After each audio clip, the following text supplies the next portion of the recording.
At the time you're watching this, I'll just be getting back from a 4-day, 43-mile through hike at Pictured Rocks in the UP of Michigan with my niece. So I thought it'd be a good time to give you a little preview of the Piano Roadmap membership.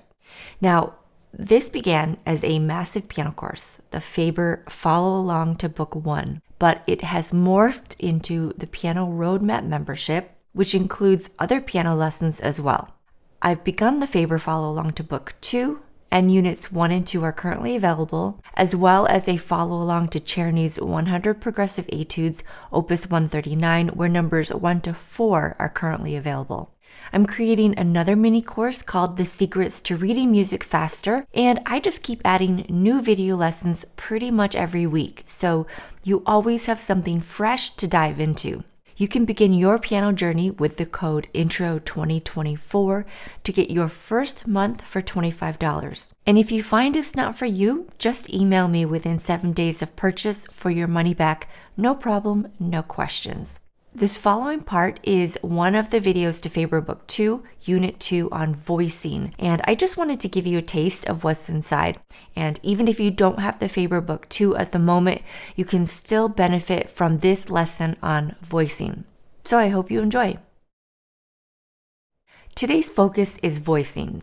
Voicing is when we purposely bring out a specific voice. When I'm talking about voicing, I'm referring to voicing within just one hand. In this piece, Taps, on page 21, we play 2 notes at a time with our left hand, and when we do that, one of those notes is more important and should be brought out.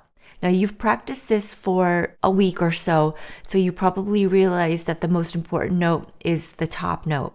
So let's work on bringing that out. Notice that only 3 different intervals require voicing. Let's focus on one at a time.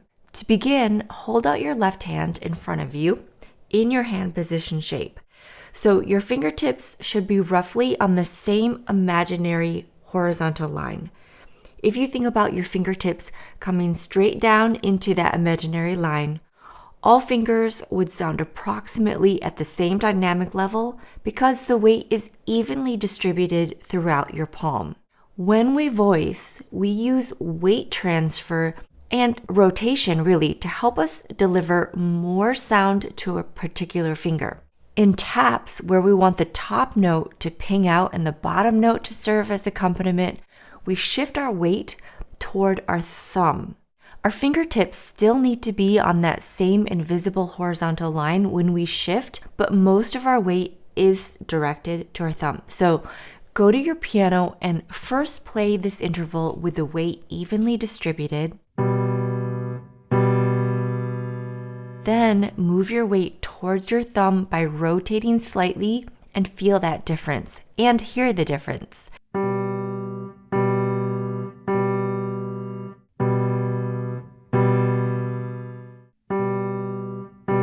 Do this with those 3 different intervals.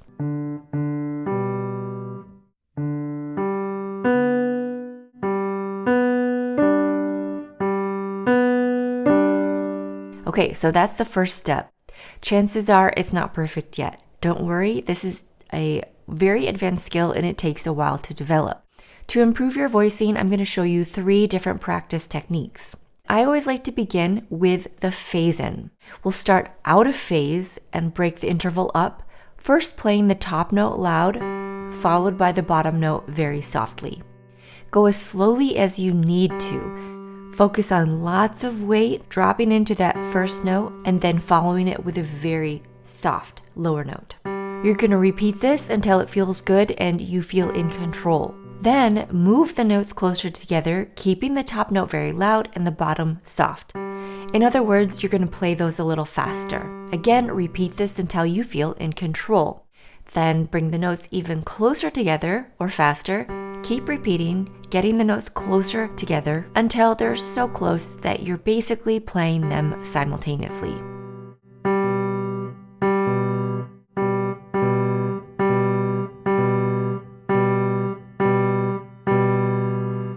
The second practice technique is called the phantom. Start at the beginning of the piece and play just the melody.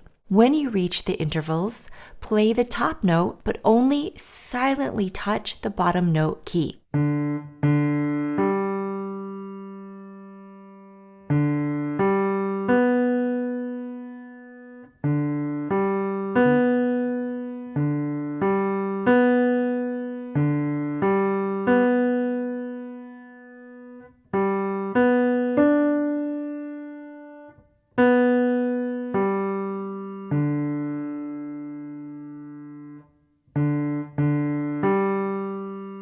If the bottom note accidentally sounds, it's no problem. The main goal is to focus most of your weight on that top note. Finally, practice keeping the melody legato while the lower notes are staccato. Sometimes when we play notes together, especially if we're really trying hard to do something, our hand can get locked up and we experience extra tension, which we definitely don't want. Practicing these with the melody notes legato and the lower notes staccato keeps our hands loose.